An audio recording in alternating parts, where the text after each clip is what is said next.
আসসালামু আলাইকুম। জানিয়ে দেব এই মুহূর্তে হাতে পাওয়া সর্বশেষ ভয়ঙ্কর কিছু আন্তর্জাতিক আপডেট বাংলা সংবাদ। শুরুতেই থাকছে সংবাদ শিরোনাম। শুরুতেই জানিয়ে দেব নতুন অস্ত্র প্রতিযোগিতার সূচনা করছে ভারত পাকিস্তান ড্রোন যুদ্ধ। জানিয়ে দেব ইরানের পাশে দাঁড়াচ্ছে পরমাণু অস্ত্রধারী দেশ পাকিস্তান। এরপর রয়েছে হামাস প্রধান মোহাম্মদ সিনওয়ারকে হত্যার দাবি নেতানিয়াহুর। সর্বশেষ থাকছে ফিলিস্তিন রাষ্ট্রকে স্বীকৃতি দেওয়ার পথে ফ্রান্স।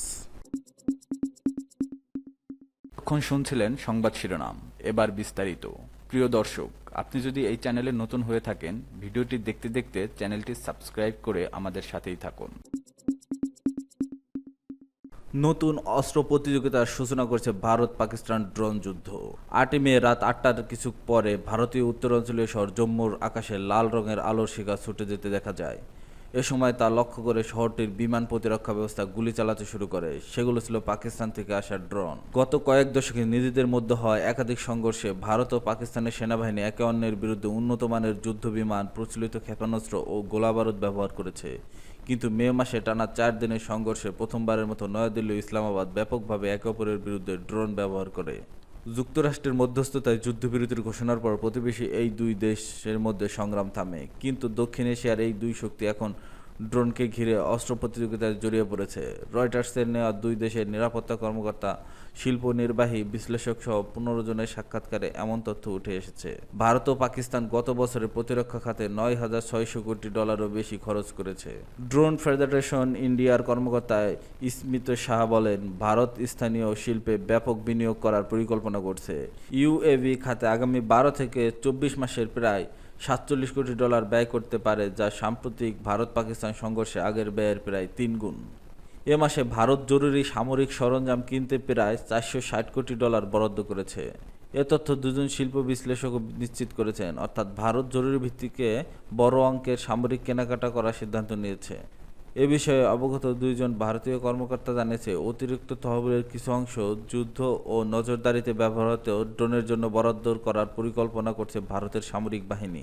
ভারতে সাধারণত বছরব্যাপী প্রশাসনিক প্রক্রিয়ার মধ্য দিয়ে প্রতিরক্ষা সামগ্রী ক্রয় করা হয়, তবে ভারতীয় UAV company idea force technology vice president Vishal Saxena বলেছেন, এখন সরকার অত্যন্ত দ্রুততম গতিতে ড্রোন পরীক্ষা ও প্রদর্শনীর জন্য ডেকে পাঠাচ্ছে। অন্যদিকে পাকিস্তান বিমান বাহিনী আরও বেশি ইউএভি সংগ্রামের চেষ্টা করছে, যাতে তাদের মূল্যবান উন্নত প্রযুক্তি বিমানগুলো ঝুঁকিতে না পড়ে। এমন তথ্য জানিয়েছে বিষয়টি সম্পর্কে অবগত একটি পাকিস্তানি সূত্র। ইরানের পাশে দাঁড়াচ্ছে পরমাণু অস্ত্রধারী দেশ পাকিস্তান। মুসলিম বিশ্বের একমাত্র পরমাণু অস্ত্রের অধিকারী দেশ পাকিস্তান। এ কারণে বিশ্ব রাজনীতি ও আঞ্চলিক পরিমণ্ডলে ইসলামাবাদকে আলাদা চোখেই দেখা হয়। মুসলিম বিশ্বের একতা ও সম্প্রীতির প্রশ্নে পাকিস্তানের অংশগ্রহণ জরুরি মনে করেন অনেকে। আর এই ধারণা বাইরে নয়, মুসলিম বিশ্বের অন্যতম শক্তিশালী দেশ ইরানও। ইসলামী বিপ্লবের পর থেকে পশ্চিমা আধিপত্যের বিরুদ্ধে লড়াই চালিয়ে যাচ্ছে ইরান। মধ্যপ্রাচ্যের দেশগুলোর মধ্যে একমাত্র তারাই ফিলিস্তিন ইসরায়েলি গণহত্যার বিরুদ্ধে শক্তভাবে অবস্থান নিয়েছে। আত্মরক্ষার জন্য তেহরান পরমাণু অস্ত্র তৈরির চেষ্টা চালিয়ে যাচ্ছে, যেটিকে কেন্দ্র করে যে কোনো মুহূর্তে ইরানে ইসরায়েলের হামলার আশঙ্কা বাড়ছে। এমন উদ্বেগজনক পরিস্থিতির মধ্যে সোমবার পাক প্রধানমন্ত্রী শাহবাজ শরীফের তেহরান সফরে তৈরি করে হয়েছে ব্যাপক সমালোচনা। প্রশ্ন উঠেছে, তবে কি ইসরায়েলের বিরুদ্ধে এবার ইরানের পাশে দাঁড়াচ্ছে পরমাণু অস্ত্রধারী দেশ পাকিস্তান? সম্প্রতি ইরানের সর্বোচ্চ নেতা আয়াতুল্লাহ খামেনি আহ্বান জানিয়ে বলেছেন, গাজার ইহুদিবাদী ইসরায়েলের অপরাধ বন্ধ ইরান ও পাকিস্তানের একসঙ্গে কাজ করা উচিত। বিশেষ করে পাকিস্তানের পরমাণু শক্তিকে ইঙ্গিত করেন তিনি। একই সঙ্গে ইসলামী দেশগুলোর মধ্যে ঐক্যের আহ্বান জানান খামেনি। ইরানের সর্বোচ্চ নেতার এমন আহ্বানের পরপরই ইরানের সফরে গেছেন শাহবাজ শরীফ। ফলে এই সফরকে ঘিরে তৈরি হয়েছে ব্যাপক আলোচনা। যদিও চলতি বছরের শুরুতে পাকিস্তানের বেলুচিস্তানে হামলা চালিয়েছে ইরান, সন্ত্রাসী আস্তানা লক্ষ্য করে হামলা চালানোর দাবি করেন তেহরান। ওই ঘটনার পর দুই দেশের মধ্যে উত্তেজনা শুরু হয়। কূটনৈতিক সম্পর্কে ছিন্নের হুঁশিয়ারি আসে উভয় পক্ষ থেকে। তবে সম্প্রতি ভারত পাকিস্তান দ্বন্দ্বের সময় দুই পক্ষের মধ্যে সমঝোতার বিষয়ে এগিয়ে আসেন ইরান। এবার তেহরান সফরে গিয়ে নতুন সূচনা ইঙ্গিত দিয়েছে পাকিস্তানের প্রধানমন্ত্রী। তেহরান সফরে গিয়ে প্রথম দেশটির প্রেসিডেন্টের সঙ্গে সাক্ষাৎ করেন শাহবাজ শরীফ। বৈঠক শেষে এক যৌথ সংবাদ সম্মেলনে তিনি জানান, ইরানের শান্তিপূর্ণ পরমাণু কর্মসূচিতে পূর্ণ সমর্থন দেবে পাকিস্তান। এছাড়া ইরান পাকিস্তান সীমান্তে সন্ত্রাসবাদ রুখতে যৌথ পদক্ষেপের আহ্বান জানান তিনি।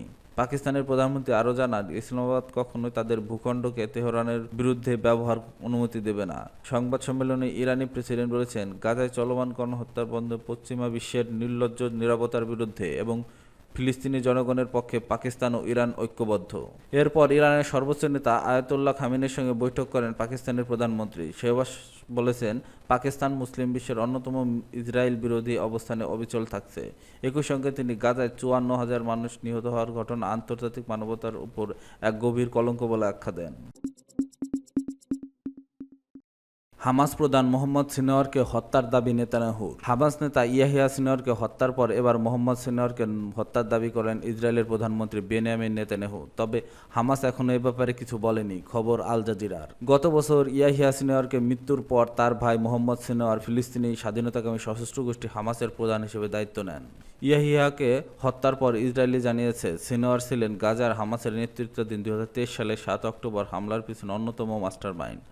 হামাসের সামরিক শাখা কাসসাম ব্রিগেডের কমান্ডার মোহাম্মদ দেইফ এবং দেইফের উপদেষ্টা মারওয়ান ইসার সঙ্গে ওই হামলার পরিচালনা করেছেন তিনি। প্রসঙ্গত, বুধবার রাত 8:15টায় এই প্রতিবেদন লেখা পর্যন্ত গাজায় একদিনে 36 জনকে হত্যা করেছে ইসরায়েল। এর মাধ্যমে গাজায় মোট মৃত্যুর সংখ্যা দাঁড়ালো 54,056 জন। পর্যন্ত আহতের সংখ্যা 1,23,000-এরও বেশি। এদিকে ইয়েমেনের সানা বিমানবন্দরে চলতি মাসে দ্বিতীয়বারের মতো হামলা চালিয়েছে ইসরায়েল। দেশটির প্রতিরক্ষামন্ত্রী জানিয়েছে, আরও হামলা হবে। হামলার ভিডিও ইতিমধ্যে সামাজিক মাধ্যমে ছড়িয়ে পড়েছে। এতে দেখা যায় বিমানবন্দরটির একটি প্লেন পুড়ে গেছে, ব্যাপক ধোঁয়া উড়ে দেখা যায়। ফিলিস্তিন রাষ্ট্রকে স্বীকৃতি দেওয়ার পথে ফ্রান্স। ফিলিস্তিন ইসরায়েল সংঘাতের দীর্ঘস্থায়ী সমাধানের দ্বিরাষ্ট্রভিত্তিক পন্থার প্রতি অঙ্গীকার পুনর্ব্যক্ত করেছেন ফরাসি প্রেসিডেন্ট ইমানুয়েল ম্যাক্রো। তিনি জানিয়েছেন, ফ্রান্সের মধ্যপ্রাচ্যের নীতি দ্বিমুখী নয় এবং এটি একটি ন্যায়সঙ্গত স্থায়ী শান্তির লক্ষ্যে ফিলিস্তিন রাষ্ট্র হিসেবে স্বীকৃতি দেওয়ার বিষয়টি সক্রিয়ভাবে বিবেচনা করেছে প্যারিস। বুধবার ইন্দোনেশিয়ার সফরকালে ম্যাক্রো বলেন, শুধুমাত্র রাজনৈতিক সমাধানের মাধ্যমে আমরা দীর্ঘমেয়াদের টেকসই শান্তি প্রতিষ্ঠা করতে পারি। একই সঙ্গে তিনি ঘোষণা দেন, সৌদি আরবের সঙ্গে যৌথভাবে নিউ ইয়র্ক গাজা ইস্যুতে একটি আন্তর্জাতিক সম্মেলনের আয়োজন করা হবে। সম্মেলনের মূল উদ্দেশ্য হবে ফিলিস্তিনকে রাষ্ট্র হিসেবে স্বীকৃতি দেওয়া এবং ইসরায়েলের নিরাপদ স্বীকৃতি অবস্থান নিশ্চিত করা। বিশ্লেষকেরা মনে করেছেন, ফ্রান্সের এই অবস্থান ইসরায়েলের ক্ষোভের কারণে হতে পারে এবং পশ্চিমা বিশ্বের মধ্যে মতপার্থক্য আরও বাড়তে পারে। এর আগে গত 9 এপ্রিল ফরাসি টিভি ফ্রান্স 5-এ দেখা এক সাক্ষাৎকারে ম্যাক্রো বলেন, আমরা এখনও এমন একটি পথ দিয়ে যাচ্ছি যেখানে ফিলিস্তিন রাষ্ট্রকে স্বীকৃতি দেওয়ার বিষয়টি সামনে রয়েছে।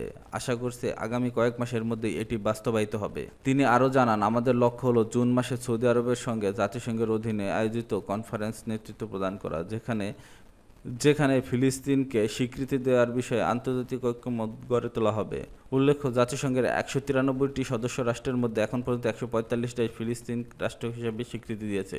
এদের মধ্যে মধ্যপ্রাচ্য, আফ্রিকা, এশিয়ার বেশিরভাগ দেশ, তবে যুক্তরাষ্ট্র, কানাডা, পশ্চিম ইউরোপের অধিকাংশ দেশ, অস্ট্রেলিয়া, জাপান এবং দক্ষিণ কোরিয়ার এখনও এই স্বীকৃতি দেয়নি। গত এপ্রিলেই জাতিসংঘের নিরাপত্তা পরিষদের ফিলিস্তিনকে পূর্ণাঙ্গ সদস্যপদ দেওয়ার প্রস্তাব ভোট দেয় যুক্তরাষ্ট্র। উল্লেখ্য, 1988 সালের 15 নভেম্বর প্রথম ইন্তিফাদা চলাকালে ফিলিস্তিনের নেতাই ইয়াসির আরাফাত জেরুজালেমকে রাজধানী ঘোষণা করে এবং স্বাধীন ফিলিস্তিন রাষ্ট্র প্রতিষ্ঠার ঘোষণা দিয়েছিলেন।